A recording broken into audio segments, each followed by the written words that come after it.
ضرب الامثال اور محاورات۔ ضرب المثل ایک مکمل جملہ ہوتی ہے۔ یہ محاورے کی طرح جملے کا ایک حصہ نہیں ہے۔ ضرب المثل موقع موقع سے استعمال ہوتی ہے اور ان سے واقعہ کی تائید ہوتی ہے۔ ضرب المثل سے گفتگو میں چاشنی پیدا ہوتی ہے، اس کے استعمال سے مضمون نہایت ہی عمدہ ہو جاتا ہے۔ ضرب المثل کو کہاوت بھی کہتے ہیں، جیسے انگور کھٹے ہیں۔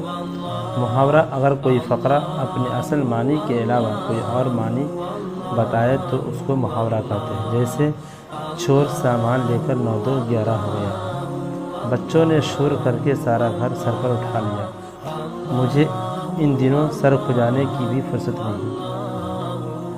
ان جملوں میں بالترتیب 9 2 11 ہونا، گھر سر پر اٹھا لینا اور سر کھجانا محاورے ہیں۔